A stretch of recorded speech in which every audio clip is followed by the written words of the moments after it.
नमस्ते, म लक्ष्मण पोखरेल। म आज बिजनेस रिसर्च प्रोजेक्ट पोखरा युनिभर्सिटीको बीबीए र बीएचएम मा गर्नुपर्ने रिसर्च प्रोजेक्टको लिटरेचर रिभ्यू सेक्सन कसरी गर्ने, कसरी लेख्ने र के यसका पार्ट हुन्छन् भन्ने विषयमा विस्तृत भिडियो चौथो भाग लिएर आएको छु।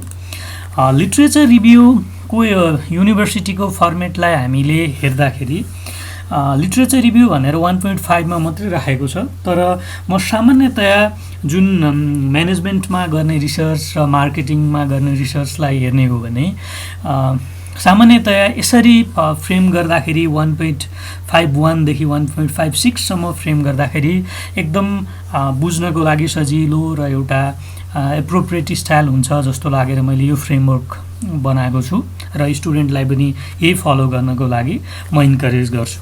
जस्तो यो अन्तिमको जुन 3-4 पार्ट छ, यो पार्ट चाहिँ किन मैले यहाँ राखेको भन्दा लिटरेचर रिभ्यू गरिसकेपछि हामीले जुन रिसर्च ग्याप पत्ता लगाउँछौँ, त्यो रिसर्च ग्याप पत्ता लगाइसकेपछि हामीले त्यही ग्यापको बेसिसमा हामी प्रब्लम स्टेटमेन्ट बनाउँछौँ, त्यही प्रब्लम स्टेटमेन्टलाई सल्भ गर्नलाई रिसर्च अब्जेक्टिभ बनाउँछौँ र अन्तिममा त्यो रिसर्च अब्जेक्टिभ अथवा त्यो प्रब्लम चाहिँ सल्भ गर्न किन रिक्वायर्ड छ भनेर निड अथवा ऱ्यासनल चाहिँ हामीले यहाँनिर दिन्छौँ भने त्यो भोलि आउटकम त्यसको थ्योरिटिकल्ली अथवा भोलि गर्ने रिसर्च गर्ने मान्छेलाई त्यसले कसरी सहयोग गर्छ र रियल लाइफ प्रब्लम सल्भ गर्न कसरी सहयोग गर्छ भन्ने चाहिँ हामीले स्कोप सेक्सनमा राख्छौँ भने रिसर्च मेथड युज यसमा पनि हामीले यसैको बेसिसमा बन्ने भएको कारणले मैले यो राखेँ। र अब म लिटरेचर रिभ्यूको स्पेसिफिक सेक्सनतिर गएँ। जस्तो लिटरेचर रिभ्यू गर्दा मैले अगाडिको भिडियोदेखि पनि भन्दैछु, लिटरेचर रिभ्यू सधैँ भेरिएबलको बारेमा गरिन्छ। भेरिएबल जब सेटिस्फ्याक्सन हुनसक्छ, इम्प्लोइ रिटेन्सन हुनसक्छ भने त्यसको रिलेसनसिपको बारेमा हामीले स्टडी गर्छौँ। त्यो रिलेसनसिप स्टडी गर्दाखेरि हामीले कि त त्यो रिलेसनसिपको फाइन्डिङ्स डिफ्रेन्स आउनसक्छ, कसैले एउटाले भनेको अर्कोसँग मिलिरहेको हुनसक्छ, कहिले मिलि नराखेको हुनसक्छ। हो त्यो ग्यापमा जब हामी फाइन्डिङ्सको इन्कन्सिस्टेन्सी आउँछ, त्यसको बेसिसमा एउटा हामीले रिसर्च अगाडि गर्न सक्छौँ भने त्यस्तो ग्याप चाहिँ हामीले के चाहिँ भएको छैन भन्ने कुरा चाहिँ रिसर्च ग्यापमा लेखिन्छ, जुन 3 खालको हुन्छ सामान्यतया भने हामीले कन्सेप्चुअल फ्रेमवर्क र हाइपोथेसिस फर्मुलेसन त्यसैको बेसिसमा गर्छौँ, जुन हामी अगाडि स्याम्पलको थ्रुबाट पनि गरिनेछ। जस्तो मैले यो भनिरहँदाखेरि ब्याचलर लेभलमा त जरुरी नहुनसक्छ, रै पनि यसलाई सिस्टमेटिक लिटरेचर रिभ्यू भनिन्छ। यो क्वान्टिटेटिभ रिसर्च अप्रोचमा बढी युज हुन्छ। क्वालिटेटिभ रिसर्च अप्रोचमा थियोमेटिक अथवा कन्सेप्चुअल बढी लिटरेचर रिभ्यू हुन्छ, कन्सेप्चुअल बढी लिटरेचर रिभ्यू हुन्छ। त्यो चाहिँ डिफ्रेन्ट हो। म चाहिँ म्यानेजमेन्टको हाम्रो ब्याचलर लेभलमा त्यो स्कोप नभएको कारणले गर्दा यही स्ट्रक्चरलाई सिस्टमेटिक लिटरेचर रिभ्यू नै गर्न म इन्करेज गर्छु। जस्तो अब लिटरेचर रिभ्यू गर्ने कुराको लागि सुरु गर्नुभन्दा अगाडि मैले यी 6वटा पब्लिसरहरू जुन Emerald Insight, Sage journal, Taylor and Francis, Elsevier, Wiley, Springer, यी जर्नलहरू चाहिँ मेजर जस्तो स्टुडेन्टले खोज्दै जाँदा यी जर्नलहरूको बेसिसमा एउटा पेपर त्यहाँबाट डाउनलोड गरेर जुन रिसेन्ट 2016 भन्दा यताको पेपरलाई डाउनलोड गरेर बेस पेपर बनाएर रिसर्च गर्नु असाध्यै राम्रो हो। यी चाहिँ पेपरहरू जर्नलहरूलाई हेर्दाखेरि जस्तो मैले यहाँ एउटा अरू शब्द पनि आउन सक्छ, जस्तो एच इन्डेक्स र I10 इन्डेक्स भन्ने। एकदम सजिलो I10 इन्डेक्स भनेर चाहिँ प्रत्येक पेपरमा कतिवटा साइटेसन भएको छ भनेर हेरिन्छ भने प्रत्येक एटलिस्ट 10वटा साइटेसन भएका पेपर चाहिँ एउटा रिसर्चरका कतिवटा छन् भनेर हेऱ्यो भने I10 इन्डेक्स भएका चाहिँ यतिवटा रहेछन्। जस्तो यो मैले निरज कौशिक सरको यो मैले स्क्रिनसट गरेको थिएँ, उहाँको टोटल साइटेसन 185 रहेछ भने उहाँको प्रत्येक पेपरमा कम्तीमा 7वटा साइटेसन, 10वटा कम्तीमा 10वटा साइटेसन भएका पेपर चाहिँ 7वटा रहेछन् भने रिसेन्ट 5 इयर्समा चाहिँ 5वटा पेपरमा कम्तीमा 10वटा साइटेसन भएका रहेछन् उहाँका। भने एच इन्डेक्स अथवा हर्स इन्डेक्स भने चाहिँ के हो भन्दा इन्डेक्स अफ 5 यो इक्जाम्पलको लागि scholar with H index of 5 had published 5 papers and each papers has cited at least 5 times. भन्नुको मतलब एउटा स्कलरले एच इन्डेक्सले के डिफाइन गर्ने हो भने उसको कम्तीमा 5 वटा पेपर उसले जुन पब्लिस गरेका पेपर छ त्यसमा चाहिँ कतिवटा रिसेन्ट जुन 5 वटा पेपर पब्लिस गरेका छ त्यो मध्ये कम्तीमा 5 वटा साइटेसन भएको चाहिँ कुनले कतिवटा पेपर छ भनेर हेर्दाखेरि चाहिँ यो रहेछ भने यी दुईटै इन्डिकेटर्स चाहिँ रिसर्चको क्वालिटीलाई मेजर गर्नको लागि कतिको राम्रो पेपर हो भनेर मेजर गर्नलाई हुन्छ भने साइटेसन भनेको चाहिँ टोटल साइटेसन कतिजना मान्छेले उसको रिसर्च वर्कलाई रेफर गरेछन् भन्ने यसले आउँछ। अब यहाँ विद्यार्थीलाई मैले के क्ल्यारिफाई गर्न चाहेँ भने साइटेसन भन्ने बित्तिकै जरुरी नहुनसक्छ क्वालिटीको पेपर राम्रो हुन्छ भन्ने। उदाहरणको लागि कसैले यो पेपर नराम्रो छ भनेर साइट पनि गरे हुन सक्छन्। त्यही भएको कारणले साइटेसनलाई मात्रै क्वालिटीको एउटा एब्सोल्युट मेजरको रूपमा चाहिँ नमानौँ, तर एउटा फ्याक्टरमा चाहिँ यो पनि पर्छ भने यी 6 वटा जुन मैले पब्लिसरहरूको बारेमा सामान्य जानकारी राखेको छु। किन भन्दा जस्तो यो एमरल्ड इनसाइट भनेको चाहिँ यसको हेडक्वार्टर युकेमा छ। उनीहरूको इङ्ग्लिस भनेको सामान्यतया युकेको इङ्ग्लिससँग ब्रिटिस इङ्ग्लिससँग रिलेभेन्ट हुन्छ र यिनीहरूको धेरैवटा पेपर छ भनेर मैले यसो इन्डिकेट गर्नको लागि यसमा राखेँ। पछाडि म यसको स्ट्रक्चर कसरी हुन्छ भन्नेमा पनि म भिडियो बनाउने छु र सेज पब्लिकेसनको पनि यसको हेडक्वार्टर भनेको युएसमा छ, न्युयोर्कमा छ यसको। यसरी नै हेर्दा हाम्रो टेलर एन्ड फ्रान्सिसको हेडक्वार्टर पनि यसको हेडक्वार्टर भनेको मिल्टन पार्क थेम्स अक्सफोर्ड युकेमै रहेछ यसको। अर्को भनेको स्प्रिन्जरको जर्मन रहेछ बर्लिनमा, त्यो मान्छेको सरनेमबाट सुरु भएर छ भने विली भन्नेको पनि न्यू जर्सी युनाइटेड स्टेट्समा यसको पब्लिसरको हेडक्वार्टर रहेछ भने यो चाहिँ एम्स्टरड्याम नेदरल्यान्डको रहेछ अल साइबर। र यी पेपरहरू हेर्दा सामान्यतया आर्टिकल हेर्दा स्टुडेन्टले थाहा पाउनुपर्ने यी 5-6 वटा मैले उयोहरू जर्नलको इन्फर्मेसन यहाँ राखेको छु। जस्तो प्रिडेटोरी जर्नल भनेको चाहिँ पैसा कमाउनका उद्देश्यले कुनै पनि जर्नल सुरु गरेको छ, त्यहाँ रिभ्यू प्रोसेस छैन। रिभ्यू प्रोसेस भनेको कुनै पनि तिमीले गरेको रिसर्चमा एउटा तिम्रै लेभलको मान्छेले अथवा एउटा त्यो कम्युनिटीको एउटा राम्रो मान्छेले त्यही डोमेनमा रिसर्च गर्ने मान्छेले के भन्छ भनेर चेक गराइसकेपछि पब्लिस हुने पेपर चाहिँ रिभ्यू पेपर हुन्छन्। भने रिभ्यू प्रोसेस नभएका र पेड जुन पैसा छ तिर्नुपर्ने छ त्यो पैसा भएका सामान्यतया जर्नललाई प्रिडेटोरी जर्नल भनिन्छ। भने रिभ्यू प्रोसेस भएका तर उनीहरू स्ट्यान्डर्ड जुन नर्मल प्रोसिजर्सहरू सबै फलो नगरिसकेका पेपरलाई नन इन्डेक्स जर्नल भनिन्छ। नेपालका धेरै जर्नलहरू नन इन्डेक्स जर्नलमा पर्छन्। तिनीहरूलाई चाहिँ सुरुका फेजमा हामीले युज गरिन सकिन्छ भने त्यस पछाडि स्कुपस इन्डेक्स भनेको नन इन्डेक्स भन्दा राम्रो जर्नलको क्वालिटी यसमा पाइन्छ भने एससीआई इन्डेक्स एसएससीआई इन्डेक्स भनेका पनि सबभन्दा राम्रो क्वालिटी भने चाहिँ एसएससीआई इन्डेक्सका क्वालिटीका जर्नललाई मानिन्छ। सामान्यतया विदेशमा चाहिँ पिएचडी हामीसँग 2टा आर्टिकल यिनीहरूमा नछपाइकन एटलिस्ट स्कुपस इन्डेक्समा अथवा एससीआई इन्डेक्समा नछपाइकन पिएचडी ग्रान्ट गर्दैन। त्यही भएर उनीहरूको रिसर्च असाध्यै रोबस्ट हुनुको कारण त्यो हो।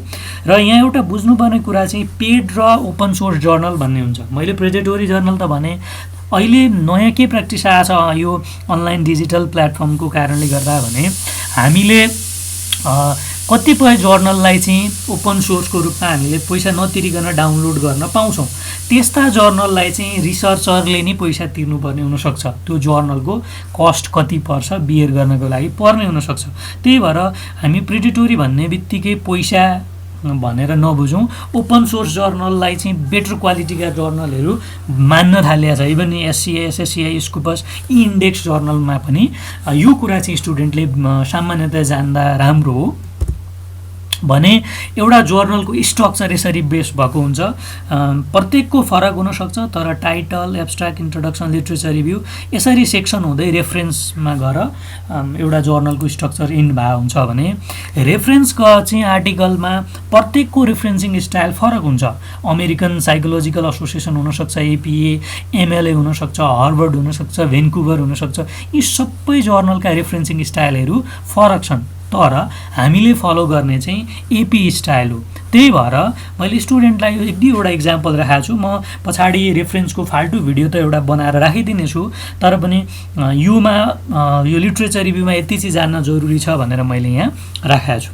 उदाहरणको लागि यदि हामीले 3 देखि 5 जनासम्म अथर छन् भने त्यस्तो बेलामा सरनेम उनीहरूको लेख्यो, अन्तिममा यस्तो एन्ड यस्तै राख्नु पर्यो, अनि कुन सालमा पब्लिस भएको छ यो यहाँनिर राख्नु पर्यो भने यसको रेफरेन्स अन्तिममा हामीले जुन रेफरेन्स सेक्सन हुन्छ त्यसमा पनि राख्नुपर्छ, जुन म अहिले गरेर देखाउँछु।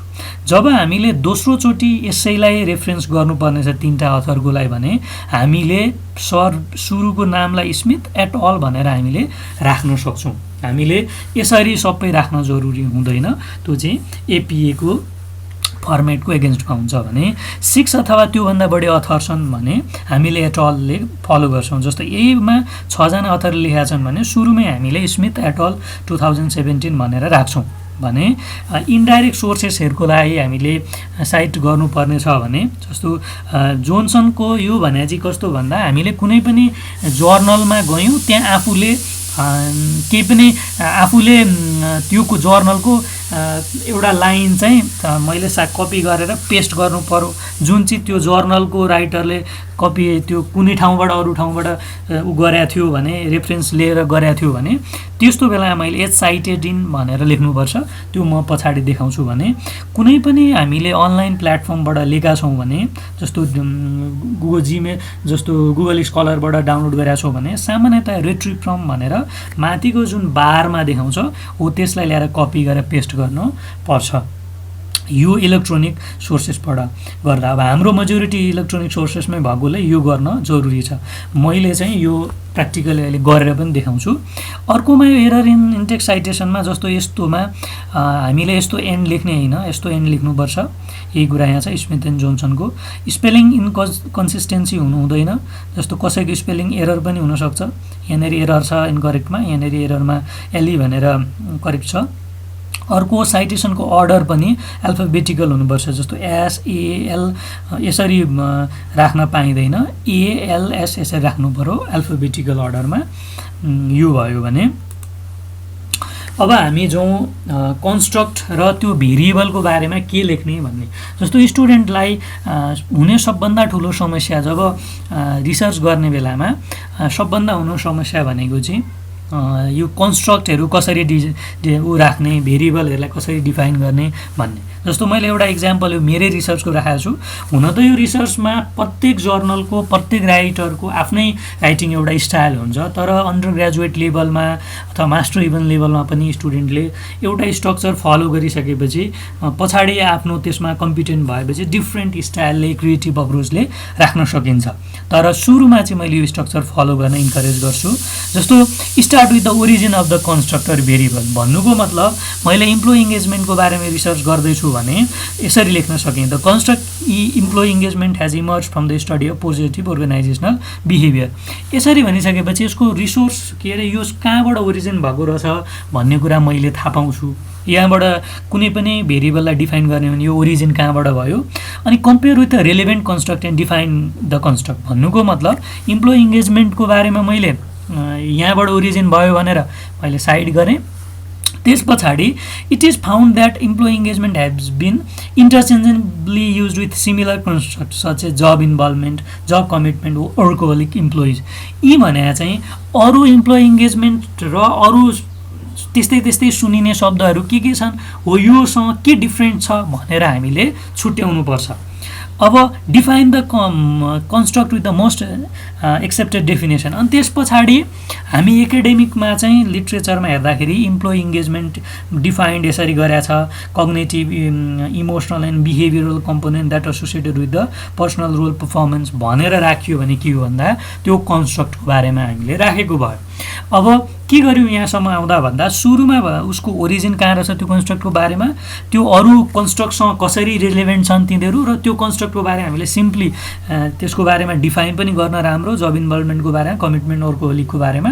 त्यस पछाडि अन्तिममा त्यो प्याराग्राफको अन्तिममा हामीले के गरेर राम्रो भन्दा त्यहाँ मध्ये सबभन्दा सेमिनल अथवा सुरुको डेफिनेसन कुन हो त्यो चाहिँ हामीले यो प्याराग्राफसम्म राख्नु पर्यो। यो एउटा फर्स्ट प्याराग्राफ भयो। अब सेकेन्ड प्याराग्राफमा जाँदाखेरि सेकेन्ड फाइनल्ली भनेर बुझौँ, you should define focus on the definition of constraint and its explanation.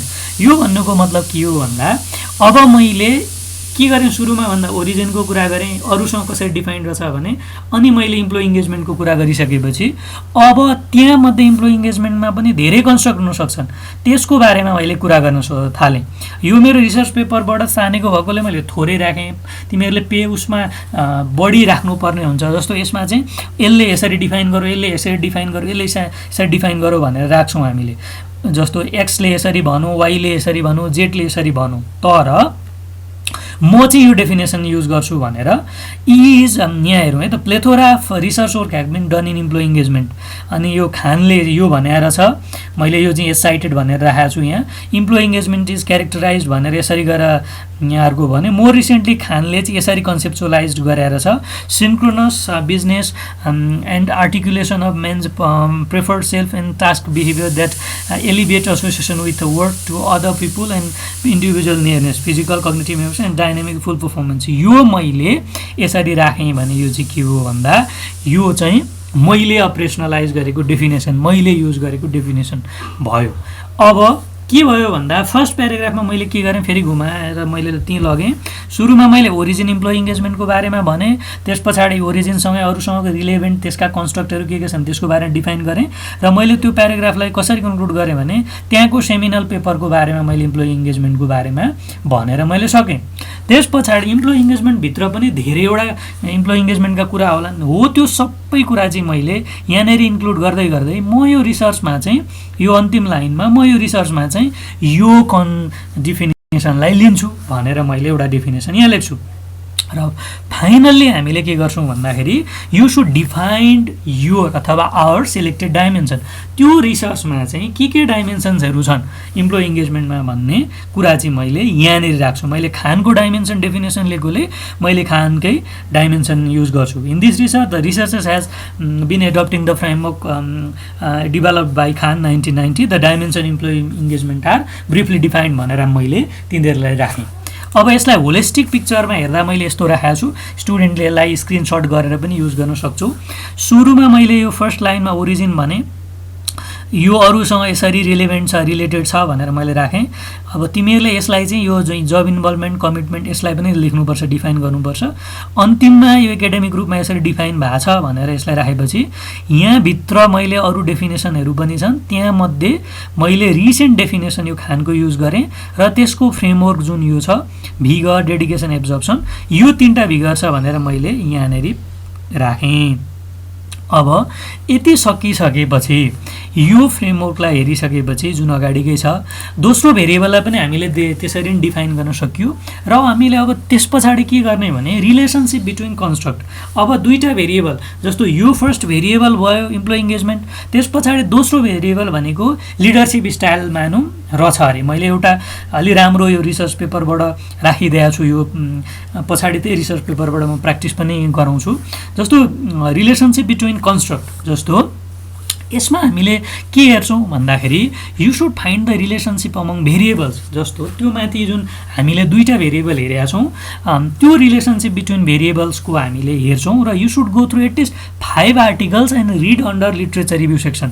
तिमीले 5वटा आर्टिकल 2016 भन्दा अगाडिका 16देखिका 17, 18, 19 का पेपरहरू डाउनलोड गर्छौ, 20 का पनि पेपर पाउँछन्। तिनीहरूलाई डाउनलोड गरिसकेपछि ती पेपर बिचमा भएको लिट्रेचर रिभ्यूको सेक्सनमा तल देखेको हुन्छ रिलेसनसिप बिट्विन बोथ भेरिएबल्स। त्यसमा तिमीहरूले के गर्छौ भन्दाखेरि के रिलेसनसिप छ भनेर हेर्छौ। त्यो रिलेसनसिपलाई अब तिमीले अल्फाबेटिकल रूपमा arrange the references in alphabetical order from alphabetic order recent to backward. भन्नुको मतलब तिमीले सबभन्दा रिसेन्ट यहाँनिर लेख्यो मैले 13 को, अलिकति अर्डर बिग्रिएर छ, त यसलाई सकेसम्म 13, 14 अनि 6, यसलाई 14 लाई यहाँ 2013 लाई यहाँ अनि 2006 लाई यहाँ राख्दाखेरि पेस्ट। जस्तो यहाँनेरि मैले एक्जाम्पल राखेको छु, सम रिसर्चर हेभ एक्जामिन्ड यो बिचको रिलेसनसिप, तिनीहरूको फाइन्डिङ्समा यो पाएको छ, यो रिलेसनसिप पाएको छ। त्यही भएर अन द अदर ह्यान्ड यसले चाहिँ स्टडीमा लिङ्कमा के भएको छ, direction of but not with the individual level, त्यही भएर मैले यो रिसर्च गरेँ भनेर यहाँनेरि रिलेसनसिपमा राखेको छ। अब यसमा के लेख्ने रहेछौँ भने हामीले म अहिले गरेर पनि सामान्यतः देखाउँला, सबै त नभ्याइएला, तर यति चाहिँ म गरेर देखाउँछु भने। अब अर्को सेक्सन भनेको कन्सेप्चुअल ग्याप भयो। जस्तो रिलेसनसिप जब हेर्छौँ हामीले, यो रिसर्च ग्याप 3 खालको रिसर्च ग्याप हामीले त्यहाँ फेस गर्न सक्छौँ, थ्योरेटिकल ग्याप, मेथोडोलोजिकल र कन्टेक्चुअल। मैले अगाडि पनि भनेको छु, अन्डर ग्रेजुएट लेभल हामीले गर्ने भनेको यो कन्टेक्चुअल र यो एकदम माथि गयो भने मेथोडोलोजिकलसम्म ग्यापमा हो। कन्टेक्चुअल ग्याप भनेको अमेरिकामा गरिएको थियो, नेपालमा गरिएको छैन। ऱ्यासनल रिजन के हो भन्दा नेपालको कल्चर चाहिँ अमेरिकाको भन्दा फरक छ भनेर हामीले लेखिन्छ भने। मेथोडोलोजिकल ग्याप भने चाहिँ कोरिलेसन रिसर्च डिजाइन युज गरेको थियो, मैले एक्सपेरिमेन्टल रिसर्च डिजाइन युज गरेँ भन्ने यस्ता भयो भने। थ्योरेटिकलमा चाहिँ नयाँ थ्योरी, नयाँ भेरिएबललाई इन्ट्रोड्युस गरियो भने थ्योरेटिकल ग्यापलाई त्यहाँनिर हामीले राख्ने भयो। अब यो हामीले अगाडि पनि डिस्कस गरेका छौँ, यो ग्याप हामीले त्यहाँनिर राख्छौँ। यो अगाडिको भेरिएबलको रिलेसनको बिचमा एउटा प्याराग्राफमा तिमीहरूले बनाउँछौ हो। त्यस पछाडि के गर्ने भन्दा हामीले कन्सेप्चुअल फ्रेमवर्क बनाउँछौँ। यो मैले कन्सेप्चुअल फ्रेमवर्क एउटा राखिदिएँ यहाँनिर। कन्सेप्चुअल फ्रेमवर्क यस्तो भएर हामीले बनाउँ। पर्सिभ युजफुलनेस र पर्सिभ इज अफ युजले चाहिँ यसरी बन्छ अरे, एटिट्युड बन्छ अरे कुनै प्रोडक्टप्रति, त्यो प्रोडक्टप्रति बनेको एटिट्युडले बिहेभियर इन्टेन्सन आउँछ अरे, त्यो इन्टेन्सन चाहिँ अल्टिमेटली रिजल्ट हुन्छ अरे कुनै पनि एक्सनमा। त्यो चाहिँ हामीले यसरी कन्सेप्चुअल फ्रेमवर्क बनायो भने अन्तिममा हामीले हाइपोथेसिस सेट गर्छौँ। यसरी नै लेख्ने तिमीहरूले, based on the research evidence described and conceptual framework above the researcher has stated following hypothesis भनेर राख्ने। कसैको 2टा होला, कसैको 5वटा होला। Perceive usefulness is positively influence the intention to use online banking. यो मेरै आफ्नै रिसर्चको एउटा मैले ल्याएको थिएँ, यो राख्ने। जस्तो यहाँ आउँदा स्टुडेन्टले मलाई क्वेसन सोध्ने मैले देखाएको छु, यस्तो हाइपोथेसिसलाई डिरेक्सनल हाइपोथेसिस भनेर भनिन्छ। अब यो डिरेक्सनल हाइपोथेसिस कस्तो बेलामा लेख्ने, नल हाइपोथेसिस कस्तो बेलामा लेख्ने भन्ने सामान्यतया मैले रिसर्चहरूमा कन्फ्युजन पाएको छु। यो जब हामीले माथि रिसर्चको फाइन्डिङ्स, रिलेसनसिप बिट्विन भेरिएबल, यदि एउटै खालको रिलेसनसिप पाएको छ, सबैले के भन्छन् भने मान्छे इम्प्लोइ इङ्गेज भयो भने त्यो इम्प्लोइको चाहिँ रिटेन्सन हुन्छ अरे, त्यही संस्थामा बस्छ भने सबैले रिलेसनसिप पाएको छ भने हामीले त्यतिखेर डिरेक्सनल हाइपोथेसिस बनाउनु मिनिङफुल हुन्छ। तर कसैले के पाएका छन् भन्दाखेरि एउटाले 10वटा आर्टिकलले रिसर्चले हेर्दाखेरि, रिसेन्ट रिसर्चले हेर्दा, त्यही कन्टेक्स्टल रिसर्चले हेर्दा पोजिटिभ रिलेसनसिप देखिया छ 2टा बिचमा। जब मान्छे इङ्गेज हुन्छ त्यो मान्छे चाहिँ रिटेन हुन्छ त्यो संस्था भन्ने देखिया छ। तर 10वटाले चाहिँ फेरि अर्कै देखिया छ। खासमा रिटेन्सन भएर चाहिँ होइन, इङ्गेज भएको, रिटेन्सन भएको कारणले चाहिँ इङ्गेज हुन्छ भनेर त्यस्तो देखायो भने फेरि त्यस्तो बेलामा चाहिँ हामीले नल हाइपोथेसिस लेख्न एप्रोप्रिएट हुन्छ। त्यही भएर डिरेक्सनल हाइपोथेसिस सामान्यतया लेख्ने रिसर्चरमा प्र्याक्टिस भए पनि रिजन के हो, त्यसको ऱ्यासनल के हो भन्ने चाहिँ हामीले बुझ्नुपर्छ। अब अहिलेसम्म गरेकोलाई मैले एकचोटि प्र्याक्टिकल सेसनकै थ्रुबाट एउटा आर्टिकलमा मैले लिएर गएँ। जस्तो एउटा आर्टिकल मैले यहाँनिर सेज पब्लिकेसनबाट डाउनलोड गरेको छु। यो अर्जुन कुमार श्रेष्ठ र रोजन बानिया सरको हो। उहाँहरूले यो emotional intelligence and employee outcome moderating role of organisation politics भन्ने एउटा जो आर्टिकल सेजमा पब्लिस गर्नुभएको छ। यो राम्रो क्वालिटीको आर्टिकल हो। यो Q3मा इन्डेक्स जर्नलको स्कुपस इन्डेक्समा हेऱ्यो भने हामीले त्यसलाई SGR इन्डेक्समा हेर्दा हामीले हेर्न सकिन्छ। अब यो जर्नलबाट, यो आर्टिकलबाट मैले एउटा कुरा लिँदाखेरि मैले लिट्रेचर रिभ्यू सेक्सनमा जानुपर्ने रहेछ। यहाँसम्म नाम फरक हुनसक्छ, थ्योरेटिकल ब्याकग्राउन्ड अथवा रिसर्च हाइपोथेसिस जे भने पनि हुन त्यही कुरा हो। यो भेरिएबल भयो इमोसनल इन्टेलिजेन्स, त्यस्तै इमोसनल इन्टेलिजेन्स र जब सेटिस्फ्याक्सन रिलेसनसिप भयो भने अब मैले एउटा सानो इक्जाम्पल यहाँ रेफरेन्सिङको 2-3वटा इक्जाम्पल यहाँबाट दिएर म स्टुडेन्टलाई क्लियर बनाउँछु। जस्तो यस्तो पेपर देखिसकेपछि स्टुडेन्टमा हुने एउटा प्रब्लम भनेको के हो भन्दा यस्तोबाट हामीले रेफरेन्सिङ चाहिँ कसरी गर्ने, स्टुडेन्टले धेरै सोध्ने मलाई प्रश्न यही हो। जस्तो उदाहरणको लागि हामीले लिट्रेचर रिभ्यू भनेर एउटा सेक्सन राख्यो, यो मुनि भेरिएबलको नाम के भयो भन्दाखेरि इमोसनल इन्टेलिजेन्स भन्ने भेरिएबलको नाम हो। अब मैले यहाँ EI लेखिसकेपछि जर्नलको एउटा के कन्भेन्सन छ भने मैले तल फुल फर्म लेख्नु पर्दैन र लेख्न हुँदैन। यसरी लेखेपछि मैले EI नै भनेर लेख्दै जान्छु। एउटा भेरिएबल हो भने अर्को भेरिएबलको नाम यहाँनिर हेरौँ, जब सेटिस्फ्याक्सन छ जस्तो लागेको छ मलाई, if I am not wrong, job satisfaction यसलाई पनि मैले JS बनाएँ। रिलेसनसिप बिट्विन अब यसैलाई मैले कपी गरेर दुईटैलाई कपी गरेर यहाँ पेस्ट गरेँ, relationship between JSO and you भनेर मैले राखेँ। अब स्टुडेन्टको पनि मोर अर लेस यस्तै खालको बन्छ।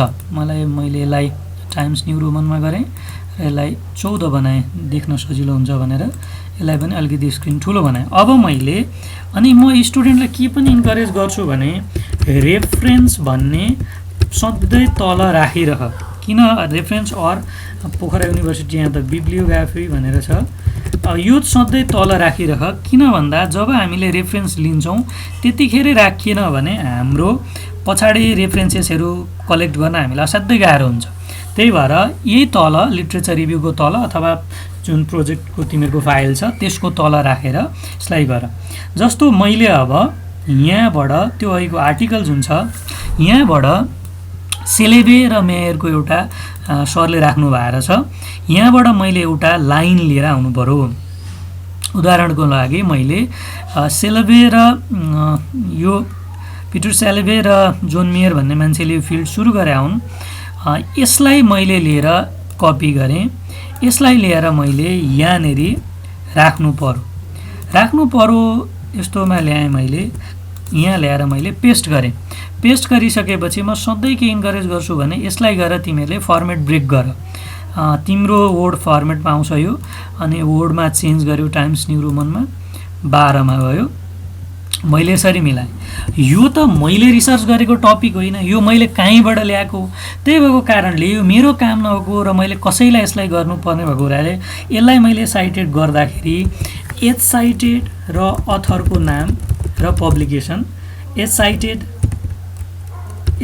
फ्रम भनेर मैले यसरी राख्नुपर्छ। अब यहाँनिर अथरको नाम राख्दाखेरि मैले यसलाई कसरी साइड गर्ने भन्नेमा, जस्तो अब म्यानुअल अप्रोच पनि छ यसलाई साइड गर्ने। म चाहिँ अलिकति स्टुडेन्टलाई दुःख नहोस् भन्ने हिसाबले यसलाई टाइटललाई कपी गर्ने, गुगल स्कलरमा अथवा यहाँनिर गएर पेस्ट गर्ने, गुगल स्कलरमा गएर यसलाई पेस्ट गर्ने खुल्दैछ। जस्तो यो टाइटल पेस्ट गरिसकेपछि जहाँसम्म सरहरूकै आर्टिकल आउँछ, यो आइसकेपछि यो आर्टिकल हो कि होइन भन्दा यही आर्टिकल हो। यहाँनिर सेक्सनमा जाँदा साइट भन्ने छ, यो हामीले धेरैवटा स्टाइलमध्ये APA स्टाइलमा कपी गर्ने, यो मैले कपी गरेँ। यसलाई लगेर मैले कहाँ राख्ने भन्दा अघि मैले देखाएको छु बिब्लियोग्राफी र रेफरेन्स सेक्सनमा सुरुमै पेस्ट गर्ने। अब यसलाई पेस्ट गरिसकेपछि फेरि फर्मेट गर्ने। यो किन भन्दाखेरि यसले फर्मेट त्यसैमा राखौ भने पछाडि समस्या गर्छ। त्यस पछाडि राइट क्लिक गरेर प्याराग्राफमा जाने, ह्याङ्गिङ इन्डेन्ट छ 0.5 यो डिफल्ट छ, ओके गरिदिने र यसमा प्याराग्राफमा यसरी राखेपछि हाम्रो साइटेसन रेफरेन्समा राख्यो यसको भने। अब साइट गर्नलाई यहाँबाट कपी गर्ने, कपी गरिसकेपछि मैले यहाँ ल्याएर पेस्ट गर्ने।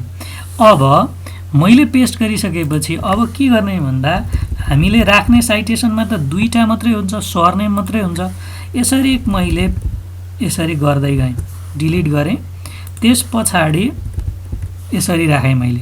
अब के भयो भन्दाखेरि दुईजना यसले यो पेपरले के भनौँ भन्दाखेरि यो पेपर यो लाइनलाई पढ्दा के बुझिन्छ भन्दाखेरि यो रिसर्चरले गरेको काम यो पेपरमा गरेको कामबाट मैले यो लाइन ल्याएको भनेर मैले यहाँनिर राखेँ। यो यसरी लिट्रेचरको एउटा राखेँ भने मैले अब सबै यसरी गरेर राख्न त पाउँदिनँ, तर मैले अन्डर ग्रेजुएट लेभलमा टोटल तिमीहरूको आर्टिकल बनाउने बेलामा हामीले फेरौँला, तर अहिले चाहिँ म्याक्सिमम मैले अलाउ गर्ने भनेको अप टु 10, त्योभन्दा बढी नगर। तर तिमीले प्लेजरिजम चाहिँ गर्न पाउँदैनौ, अरूसँग चोर्न पाउँदैनौ, कहीँबाट कपी पेस्ट गर्न पाउँदैनौ, यसरी गरेर मैले राखेँ। अब यस पछाडि यो राखिसकेपछि एउटा मैले अन्तिममा अघि स्लाइडमा पनि भनेको थिएँ, यहाँ एउटा कुरा हामीले जस्तो यो त मैले अनलाइनको सोर्सबाट ताने भने यसलाई मैले कपी गरेर यसलाई अनलाइनबाट तानेको भएको कारणले मैले यहाँनिर पेस्ट गर्नु पर्यो। पेस्ट गरिसकेपछि RETRIV रिट्राइभ फ्रम भनेर यहाँनिर राख्नु पर्यो। रिट्राइभ्ड फ्रम भनेर यो राखिसकेपछि यसैमा क्लिक गर्दाखेरि अब हुन्छ। अब कसै स्टुडेन्टले सर यो हाइपरलिङ्क हटाउँ कि के गरौँ भन्ने पनि सोधेको जस्तो लाग्छ मलाई। हाइपरलिङ्क हटाए पनि हुन्छ, ती राखे पनि हुन्छ, पछाडि आउँछ ब्याक आउँछ भनेलाई ब्याक पनि गर्ने, नभए हो भने हाम्रो ल यसरी रेफरेन्स भयो। यो रिट्रिभ सबै राख्ने नराख्ने भन्ने चाहिँ पब्लिकेसनको रुल्स अनुसार हुनसक्ला जर्नलको, तर स्टुडेन्टलाई सकेसम्म यो राख भन्छु म, यो तिमीहरूको प्र्याक्टिस राम्रो हुन्छ। यसरी भयो। अब यो एक्साइटेड भइसकेपछि एउटा यो तरिका भयो भने यही आर्टिकलबाट मैले अर्को एउटा लाइनलाई मैले लिनुपर्ने भयो। जस्तो एउटा लाइनलाई लिनुपर्ने भयो, यहाँनिर मैले लाइनलाई लिँदाखेरि जुन चाहिँ सरको भाषामा छ त्यो चाहिँ मैले मानौँ लिट्रेचर रिभ्यूबाटै गरेँ। अहिले हामीले सामान्यतः त्यो फाइन्डिङ सेक्सनबाट लिन्छौँ, त्यस्तो केही कुरा यहाँनिर छ भनेर मैले लिन कोसिस गरेका थिएँ, यहाँबाट भइगयो। अब रेफरेन्स रिलेसनसिप बिट्विन दुईवटा भेरिएबलकोमा हामीले हेरौँला। यसरी राखियो भने यसरी नै त्यो अघि मैले जुन स्ट्रक्चर बनाएको छु जेनरल टु स्पेसिफिक हुँदै हुँदै हुँदै गएर हामीले यसरी बनाउँछौँ भने अब यसलाई पनि हामीले यसरी नै गर्ने भयो। सुरुवात यसको ओरिजिनबाटै सुरुवात गर्ने भयो, यसमा पनि दोस्रोमा पनि। ओके, र अब सर रिलेसनसिप बिचको चाहिँ कसरी गर्ने भनेर आउँदा एउटा relationship between emotional intelligence and job satisfaction, ल यो बिचको रिलेसनसिपलाई मैले हेर्नु पर्यो भने यहाँनिर अब यसलाई मैले कपी गरेँ भने त कपी गरेर लगेर पेस्ट गरेँ मैले, एक्साइटेड भनेर राखेको यो, तर job satisfaction is most widely concept भनेर यो पेपरलाई मैले कपी गरेर साइड गर्नुपर्ने भयो।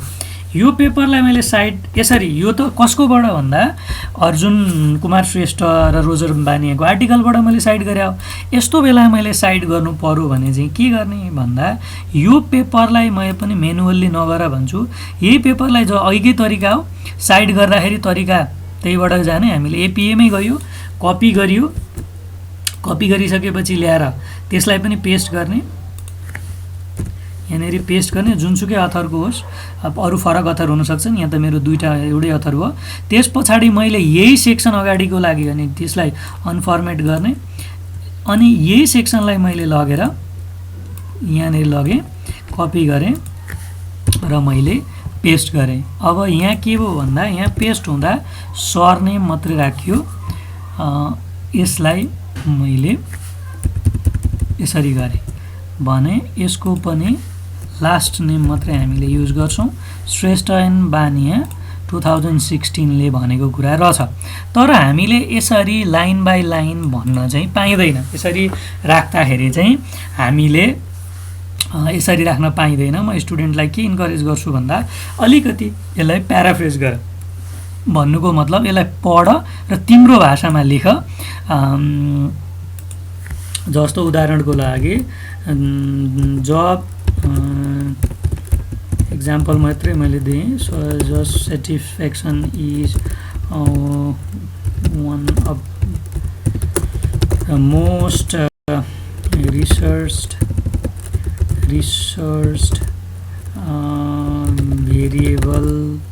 variable in the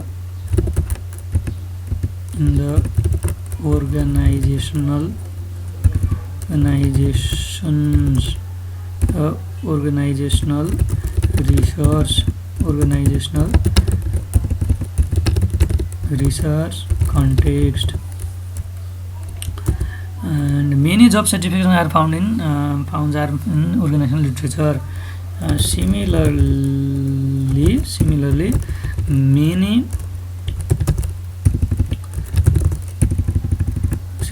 there are many